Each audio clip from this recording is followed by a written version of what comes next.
संतोष देशमुख हत्या प्रकरणात आताची सर्वात मोठी बातमी समोर येते। अवघ्या राज्याला हादरवून सोडणाऱ्या बीड जिल्ह्यातील सरपंच संतोष देशमुख यांच्या हत्या प्रकरणात 80 दिवसानंतर आरोपपत्र दाखल करण्यात आले।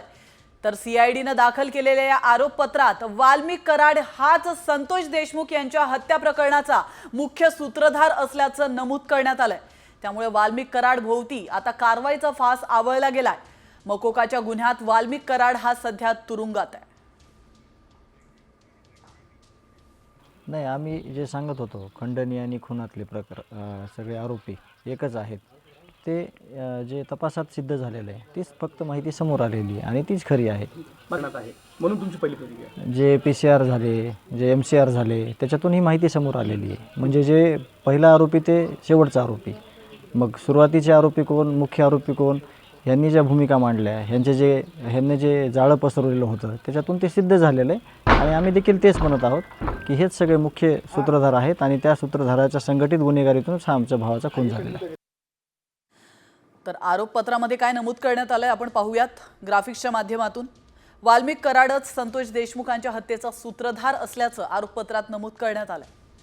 आरोपपत्रात विष्णू चाटेचा आरोपी नंबर 2 असा उल्लेख करण्यात आलाय। 29 नोव्हेंबरला सुदर्शनच्या फोनवरून कराडनं खंडणी मागितली होती। 6 डिसेंबरला देशमुखांचा सुदर्शन घुले, प्रतीक घुले आणि सांगळेशी वाद झाला होता। खंडणी, ॲट्रॉसिटी, हत्या या तिन्ही घटनांचा आरोपपत्रामध्ये एकत्रित उल्लेख करण्यात आलाय। तर हे मारेकरी नेमके कोण आहेत आणि कोणाचा या आरोपपत्रात उल्लेख करण्यात आलेला आहे आपण पाहूयात। आरोपी नंबर 1 वाल्मिक कराड, 2 विष्णू चाटे, 3 सुदर्शन घुले। आरोपी नंबर 4 प्रतीक घुले, 5 सुधीर सांगळे आणि 6 नंबरचा आरोपी महेश केदार। आरोपी नंबर 7 जयराम चाटे आणि फरार आरोपी कृष्णा आंधळे अशा आरोपींची नावं या आरोपपत्रात नमूद करण्यात आली आहेत। आणि आता एक महत्त्वाची बातमी, मस्साजोग सरपंच हत्या प्रकरणासह इतर मुद्द्यांवरून बीड जिल्ह्यात चर्चेत आलाय। तसंच काही पोलीस अधिकारी, कर्मचाऱ्यांवर सामाजिक, राजकीय नेत्यांनी आरोप केलेत। त्यामुळेच की काय आता बीड जिल्ह्यात काम करण्यास पोलिसांनी नकार घंटा दर्शवली आहे। बीड नको, दुसरीकडे बदली करा असे विनंती अर्ज जिल्ह्यातील 172 पैकी 107 अधिकाऱ्यांनी केलाय। त्यात 29 पैकी 15 ठाणेदारांचा देखील समावेश आहे। 107 अधिकाऱ्यांनी आता मागणी केली आहे की आमची बीड बंद बदली करा। ते का करतील? त्यांच्यापैकी 24 मला वाटतं हे नॉर्मल आहेत आणि 84 असे आहेत की ज्यांना त्यांनी विनंती अर्ज केलाय की आम्हाला बीडमध्ये राहायचं नाहीये। याच्याच वरनं कळतंय राजकीय दबाव किती मोठ्या प्रमाणात आहे। आणि आता घेऊयात बातम्यांचा वेगवान आढावा। Top 50 news. पुणे पोलिसांनी कुख्यात गुंड गजा माळणेची फॉर्च्युनर गाडी देखील जप्त केली आहे। मात्र ही गाडी माळणेने दुसऱ्याच्या नावावर घेतली आहे। गजा माळणेसोबत सिनेमा पाहण्यासाठी आलेले सर्वच जण पोलिसांच्या रडारवर आहेत। पोलिसांनी यापूर्वी अटक केलेल्या आरोपींच्या दुचाकी जप्त केल्या होत्या। प्रशांत जाधव गोळीबार प्रकरणात दीपक बडगुजर आणि 5 संशयित आरोपींना दिलासा मिळालाय। नाशिक पोलिसांनी बडगुजर यांच्यासह 5 जणांवर मकोका लावला होता। मात्र अपर पोलीस महासंचालकांनी मकोका लावण्यास परवानगी नाकारली आहे। दीपक बडगुजर हे ठाकरे सेनेचे जिल्हा प्रमुख सुधाकर बडगुजर यांचा मुलगा आहे।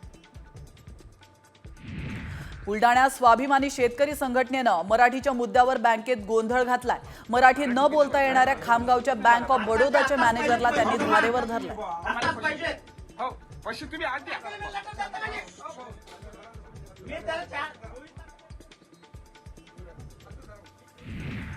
इतिहास अभ्यासक इंद्रजित सावंत यांची फॉरेन्सिक विभागाकडून तब्बल 7 तास चौकशी करण्यात आली। प्रशांत कोरटकरने छत्रपती शिवाजी महाराजांच्या बद्दल केलेलं आक्षेपार्ह विधान आणि इंद्रजित सावंत यांना जीवे मारण्याची दिलेली धमकी या प्रकरणी ही चौकशी करण्यात आली। छत्रपती शिवाजी महाराजांबद्दल आक्षेपार्ह टिप्पणी करणारा प्रशांत कोरटकर सध्या गायब असल्याची माहिती आहे। कोल्हापूर नंतर आता नागपूर पोलिसांनी देखील कोरटकरच्या विरोधात गुन्हा दाखल केलाय। इतिहास अभ्यासक इंद्रजित सावंतांना फोनवरून शिवीगाळ आणि महापुरुषांबद्दल आक्षेपार्ह वक्तव्य केल्याचा आरोप प्रशांत कोरटकरवर आहे। नागपुरातील महाल परिसरामध्ये शिवप्रेमींनी आंदोलन केलंय।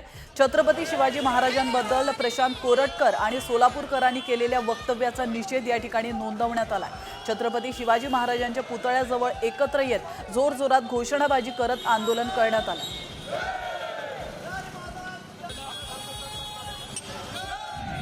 उत्तराखंडमध्ये हिमस्खलन झालंय। यात 57 मजूर दबले गेलेत। यापैकी 32 जणांना वाचवण्यात यश आलंय तर 25 जणांचा शोध सुरू आहे। सध्या बचाव कार्य थांबवलं गेलंय।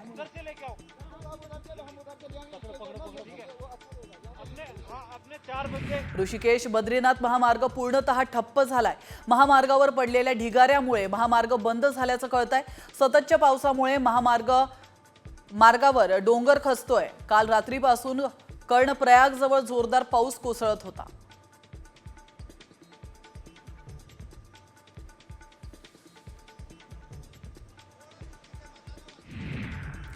आणि आता मुंबईकरांसाठी अतिशय महत्त्वाची बातमी आहे। आज रात्रीपासून मध्य आणि पश्चिम रेल्वेवर मेगा ब्लॉक असणार आहे।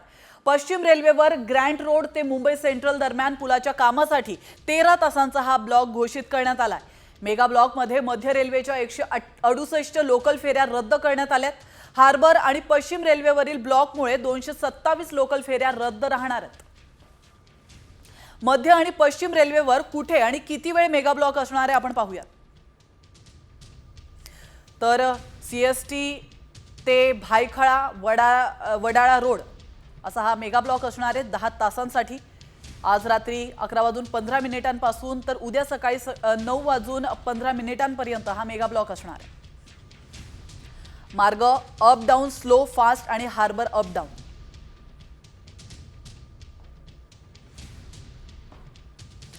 तर ग्रँट रोड ते मुंबई सेंट्रल असा देखील मेगा ब्लॉक असणार आहे।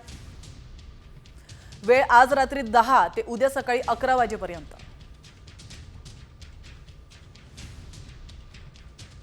मार्ग अप आणि डाऊन फास्ट।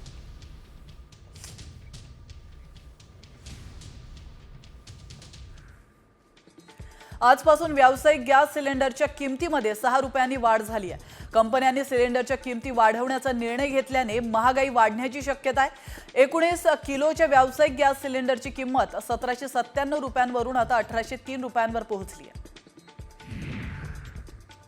महाराष्ट्र राज्य माध्यमिक आणि उच्च माध्यमिक शिक्षण मंडळाच्या मुख्यालयात गैरप्रकार उघडकीस आलाय।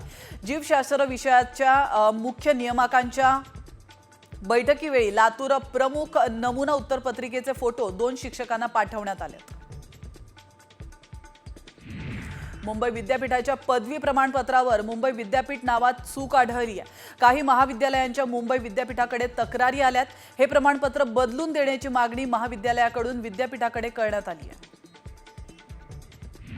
राज्यातील 11वीच्या प्रवेश प्रक्रियेबाबत मोठा निर्णय घेण्यात आलाय। गेली काही वर्षे 5 ठिकाणी राबवण्यात येणारी 11वीची ऑनलाईन प्रवेश प्रक्रिया या राज्यभरामध्ये केंद्रीय ऑनलाईन पद्धतीनेच राबवण्यात येणार आहे। शैक्षणिक वर्ष 2025-2026 पासून हा निर्णय लागू होणार आहे। जळगाव विमानतळाचा विकास अधिक वेगाने होण्याची शक्यता आहे, कारण जळगाव विमानतळाच्या विस्तारासाठी 5.20 हेक्टर क्षेत्र विमानतळ प्राधिकरणाकडे हस्तांतरित करण्यासाठी राज्य शासनाने मान्यता दिली आहे। आता जळगाव विमानतळाच्या विस्ताराचं काम कधी सुरू होतं हे पाहणं महत्त्वाचं आहे। मढी यात्रेत मुस्लिम समाजाच्या व्यावसायिकांबाबत जो ठराव करण्यात आला होता तो आता प्रशासनाकडून रद्द करण्यात आलाय। मुस्लिम व्यावसायिकांना व्यवसायासाठी जागा देण्यात येणार नसल्याचा ठराव 22 फेब्रुवारी रोजी ग्रामसभेमध्ये करण्यात आला होता। महाडचे ग्रामदैवत श्री वीरेश्वर महाराजांच्या छबिना उत्सवाला प्रारंभ झालाय। या छबिना उत्सवाला शिवकालीन परंपरा आहे। संपूर्ण महाराष्ट्रातून लाखोंच्या संख्येत भाविक वीरेश्वर महाराजांच्या दर्शनासाठी येत असतात। पुण्यात भारती विद्यापीठ परिसरात 10 गाड्यांची अज्ञातानं तोडफोड केली आहे। दहशत माजवण्यासाठी मंगलमूर्ती सहकारी गृह रचना मर्यादित सोसायटीत ही घटना घडल्याचं कळतंय। भारत नगर या ठिकाणी लाईट नसल्याचा फायदा घेत अज्ञात इसमाने 10 वाहनांची तोडफोड केली आहे। डोंबिवलीत उद्यानासाठीच्या आरक्षित भूखंडावरील इमारतीवर बुलडोझर चालवलाय। या प्रकरणी बिल्डर चेतन माळी विरोधात गुन्हा दाखल करण्यात आलाय। पोलीस बंदोबस्तात पोकलेन जेसीबीच्या सहाय्याने ही इमारत KDMC कर्मचाऱ्यांनी हातोडा मारत तोडली आहे। बुलढाण्यात मराठीच्या मुद्द्यावर बँकेत स्वाभिमानी शेतकरी संघटनेनं चांगलाच गोंधळ घातल्याचं कळतंय। खामगाव येथील बँक ऑफ बडोदाचे मॅनेजर तिवारी हे बिहारमधील असून त्यांना मराठी येत नाही। या मुद्द्यावर स्वाभिमानी शेतकरी संघटनेचे कार्यकर्ते चांगलेच आक्रमक झाले। त्यांनी गोंधळ घालत तिवारी यांची कान उघाडणी केली आहे। पुण्याच्या घोरपडीत कत्तलखान्याचा कचरा आणि दूषित पाणी घरांमध्ये शिरल्याने कोंढव्याचे रहिवासी चांगलेच त्रस्त झालेत। अस्वच्छता आणि दुर्गंधीमुळे आरोग्याच्या समस्या निर्माण होत आहेत। महाराष्ट्र प्रदूषण नियंत्रण मंडळ, पालिका आणि पंतप्रधान कार्यालयाकडे अनेक तक्रारी केल्या, मात्र कायमस्वरूपी उपाययोजना करत नसल्याचा आरोप ग्रामस्थांनी केला। सोलापूर जिल्ह्याची वरदायिनी असलेल्या उजनी धरणाची पाणी पातळी फेब्रुवारी अखेर 50% येऊन ठेपली आहे। ऐन उन्हाळ्याच्या तोंडावर उजनी 50% आलाय। येत्या काळात वाढत्या उष्णतेमुळे बाष्पीभवनाने उजनीचं पाणी अजून कमी होण्याची शक्यता आहे। आणि आता एक महत्त्वाची बातमी, रखडलेल्या पालिका निवडणुका पावसाळ्यापूर्वी होणार असल्याची चर्चा सध्या राजकीय वर्तुळात सुरू आहे। निवडणुकांबाबत 4 मार्चला होणाऱ्या सुनावणीत सर्वोच्च न्यायालयाने स्पष्ट निर्देश दिल्यास मुंबईसह मुंबई महानगर क्षेत्रातील महानगरपालिकांच्या निवडणुका पावसाळ्यापूर्वी होऊ शकतात। तर निवडणुका घेण्यासाठी निवडणूक आयोग सज्ज असून सुप्रीम कोर्टाच्या निर्देशाच्या प्रतीक्षेत असल्याची माहिती सूत्रांनी दिली आहे। मात्र 4 मार्चला होणारी सुनावणी पुढे ढकलली तर थेट ऑक्टोबर महिन्यात निवडणुका होऊ शकतात। तर आपण पाहतोय मुंबई, ठाणे, नवी मुंबई या महानगरपालिकांच्या निवडणुका या पावसाळ्यापूर्वी होऊ शकतात। कल्याण, डोंबिवली, भिवंडी आणि उल्हासनगर या देखील महानगरपालिकांचा यात समावेश आहे। तर मीरा भाईंदर, पनवेल, वसई आणि विरार या महानगरपालिकेच्या निवडणुका या पावसाळ्यापूर्वी होण्याची शक्यता वर्तवण्यात येते। आणि आता अजून एक महत्त्वाची बातमी, स्थानिक स्वराज्य संस्थांच्या निवडणुकीत ठाकरे गटाचा स्वबळाचा नारा पाहायला मिळतोय। स्थानिक स्वराज्य संस्थेत आघाडी होत नाही, प्रत्येक कार्यकर्त्याला संधी हवी असते, असं संजय राऊतांनी म्हटलंय। स्थानिक स्वराज्य संस्थेमध्ये प्रत्येक पक्षाचे कार्यकर्ते मोठ्या प्रमाणात असतात आणि प्रत्येकाला संधी हवी असते। त्याच्यामुळे लोकसभा आणि विधानसभा फार तर अशा आघाड्या होतात। स्थानिक स्वराज्य संस्थेमध्ये प्रत्येक जण आपापली ताकद आजमावण्याचा प्रयत्न करत असतात। पाहू ना, आमची अशी भूमिका आहे की आम्ही या इकडल्या सर्व जागा लढाव्यात नाशिकच्या। जळगावात कंत्राटदारांनी जिल्हाधिकारी कार्यालयावर आक्रोश मोर्चा काढला आहे। त्यांचा कोट्यवधी निधी शासनाकडे प्रलंबित आहे, त्यामुळे त्यांनी 5 फेब्रुवारीपासून कामबंद आंदोलन केलंय। मात्र त्याची दखल शासन स्तरावर घेतली गेलेली नाही। बुलढाण्यातल्या खामगाव तालुक्यातील वझर या गावामध्ये 2 गटात काल चांगलाच राडा झाला होता। पोलिसांनी दोन्ही गटांची बैठक घेऊन हा वाद मिटवलाय। महापुरुषांच्या अनधिकृतरित्या बसवलेल्या पुतळ्यांबद्दल वाद निर्माण झाला होता। या ठिकाणी हाणामारी आणि दगडफेकही झाली होती। सध्या गावात शांतता असून कुठलाही अनुचित प्रकार घडलेला नाहीये। कोल्हापुरातील रिक्षांची भाडेवाढ आजपासून लागू करण्यात आली आहे। गेली 5 वर्ष रिक्षा चालकांकडून भाडेवाढ करण्याची मागणी करण्यात येत होती। अखेर ही मागणी प्रशासनानं पूर्ण केली आहे। प्रति किलोमीटर 3 रुपये अधिकचं भाडं कोल्हापूरकरांना मोजावं लागणार आहे। अमरावती जिल्ह्यातील मोझरी बस स्थानक आंबट शौकीरांचा अड्डा बनलाय। बस स्थानक परिसरात कॉन्डम्सचा सडा आणि दारूच्या रिकाम्या बॉटल्स दिसून आल्यात। या प्रकरणी एसटी महामंडळ आणि पोलीस प्रशासनाच्या भूमिकेवर प्रश्नचिन्ह उपस्थित केला जातोय। सर्वसामान्यांचे गाऱ्हाणे ऐकण्यासाठी सांगलीच्या जिल्हाधिकाऱ्यांचं दालन आता खुलं झालंय। मुख्यमंत्री देवेंद्र फडणवीस यांनी प्रशासन आणि नागरिकांच्या संवादाच्या सूचना दिल्या होत्या। त्यानंतर सांगलीचे जिल्हाधिकारी अशोक काकडे सोमवार आणि शुक्रवार हे 2 दिवस आपलं दालन सर्वसामान्यांसाठी खुलं करणार आहेत। बीड जिल्ह्यात काम करण्यास पोलिसांनी नकार घंटा दर्शवली आहे। बीड नको, दुसरीकडे बदली करा असे विनंती अर्ज जिल्ह्यातील 172 पैकी 107 अधिकाऱ्यांनी केलेत। त्यात 29 पैकी 15 ठाणेदारांचाही समावेश आहे। मस्साजोग सरपंच हत्या प्रकरणासह इतर मुद्द्यांवरून बीड जिल्हा हा चर्चेत आला। गेल्या वर्षभरात यवतमाळमध्ये 1.5 लाख वाहन चालकांनी वाहतुकीचे नियम मोडले। शिवाय या वाहन चालकांनी 6.5 कोटींचा दंड थकवलाय।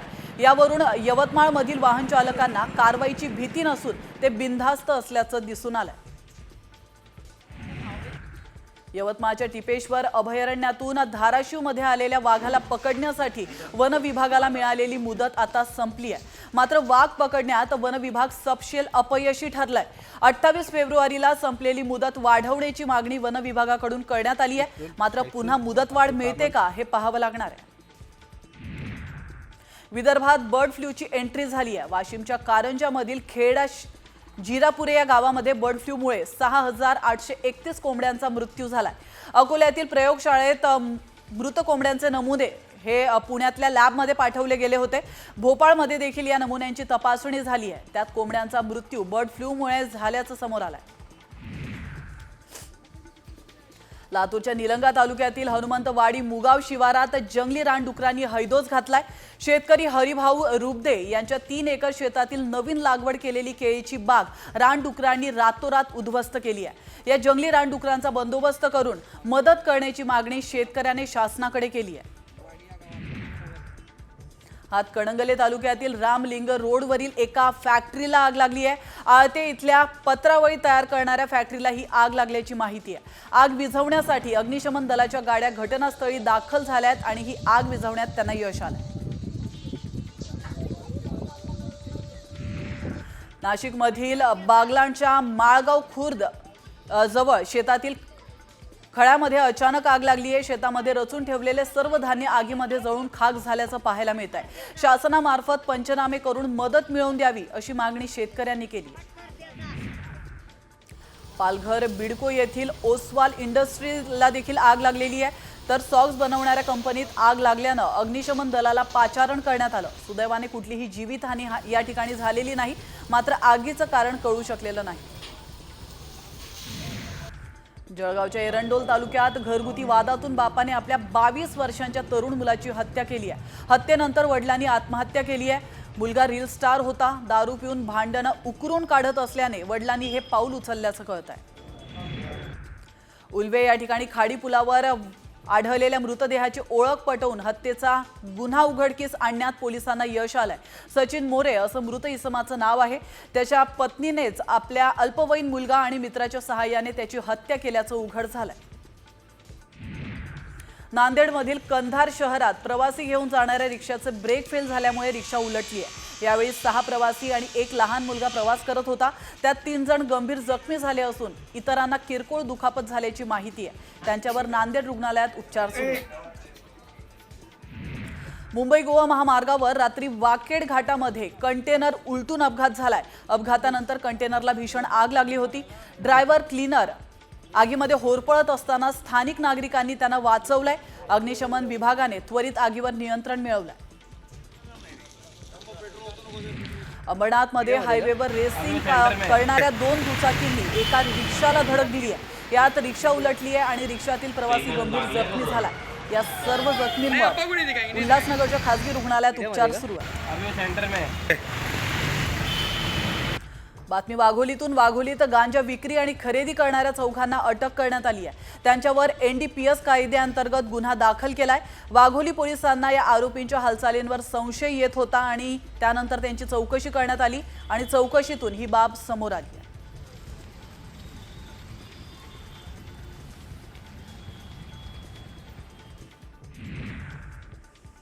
तुम्ही हॉटेलमधील रोटी खात असाल तर तुमच्यासाठी ही बातमी अतिशय महत्त्वाची आहे. तुम्ही हॉटेलमधील रोटी खात असाल तर 100 वेळेस विचार करा. कारण एका हॉटेलमधील कर्मचारी अस्वच्छ पाण्यामध्ये पीठ मळताना दिसतोय. आपण या दृश्यांच्या माध्यमातून पाहू शकतो. याच पिठाची रोटी ग्राहकांना खाण्यासाठी दिली जाते. तर पीठ मळण्यासाठी घाणेरड्या पाण्याचा वापर करत असल्याचा व्हिडिओ आता सध्या व्हायरल होतोय. यानंतर पोलिसांनी हॉटेल मालक आणि कर्मचाऱ्यांविरोधात FIR दाखल केली आहे. दरम्यान या घाणेरड्या रोटीमुळे नागरिकांना पोटदुखी आणि उलट्या होण्याची देखील शक्यता आहे. त्यामुळे अन्न आणि औषध प्रशासनाने नमुने घेतले असून तपासणीसाठी ते पाठवण्यात आले. ही धक्कादायक घटना उत्तर प्रदेशच्या कानपूरमध्ये घडली आहे. और लोगों का ध्यान नहीं है. साइड सब खाना खाए जा रहे हैं. चलो अपने को भी क्या लेना भाई. चलती है चलने दो. बन गया. आणि आता वेगळी आणि इंटरेस्टिंग बातमी आहे. जगातील पहिल्या हवेत उडणाऱ्या कारची अमेरिकेत यशस्वीरित्या चाचणी पूर्ण झाली आहे. कॅलिफोर्नियातील सुरक्षित आणि बंद रस्त्यावर या कारची चाचणी घेण्यात आली आहे. या क्षणाची महत्त्वाची बातमी. तर कशी आहे ही कार, तिची किंमत किती आहे आणि भारतात ती कधी येणार आहे, आपण पाहूयात एका रिपोर्टमधून. उडणाऱ्या कारची यशस्वी चाचणी. धावता धावता उडते कार. लवकरच मुंबई पुण्यात उडणारी कार. ट्रॅफिकची समस्या आता जागतिक समस्या बनली आहे. यातून सुटका करण्यासाठी वेगवेगळ्या पातळीवर चर्चाही सुरू असतात. मात्र यावर एक रामबाण उपाय आलाय. बरं, तर कल्पना करा हां, तुम्ही तासाभरापासून ट्रॅफिकमध्ये अडकलात आणि तुमच्याकडे जर अशी कार असेल जी तुमची सुटका ट्रॅफिकमधून झटक्यात करेल, तर असा विचार तुम्हाला स्वप्न वाटेल. मात्र हे सत्यात उतरलंय, तेही अमेरिकेतील एका ऑटो कंपनीमुळे. अमेरिकेची कार कंपनी अलेफ एरोनॉटिक्स कंपनीनं आकाशात उडणाऱ्या कारचा पहिला व्हिडिओ जारी केलाय. ही कार जेम्स बॉन्डच्या कारप्रमाणे फॅन्टसी वाटते. या कारची वैशिष्ट्य काय आहेत पाहूया. कार हवेत 177 किलोमीटर वेगानं उडते. रस्त्यावरती 300 किलोमीटर वेगानं धावते. कारमध्ये ऑटो पायलट सुविधा आहे. कारची किंमत 2.5 कोटी रुपये. 12,500 रुपयांमध्ये कारचं बुकिंगही करता येईल. 1 किंवा 2 जण कारमध्ये बसू शकतात. कारला शहरात चालवण्यासाठी खरं तर रनवेची गरज नाही. यासाठी व्हर्टिकल टेकऑफची सुविधा देण्यात आली आहे. लॉन्च होण्यापूर्वीच कारचं बुकिंग सुरू झालंय आणि आतापर्यंत 3,000हून अधिक बुकिंग झाल्याचा दावा कंपनीनं केलाय. मात्र भारतात आणि तेही मुंबई पुण्यासारख्या शहरात कशी आणि कुठे चालवायची ही कार हा प्रश्नच आहे. त्यासाठी कंपनीला पुण्या मुंबईत स्वतंत्र रिसर्च करावा लागू शकतो. त्यामुळे मुंबई पुणेकरांना आणखी थोडी वर्ष तरी वाट पाहावी लागेल. ब्युरो रिपोर्ट, साम टीव्ही.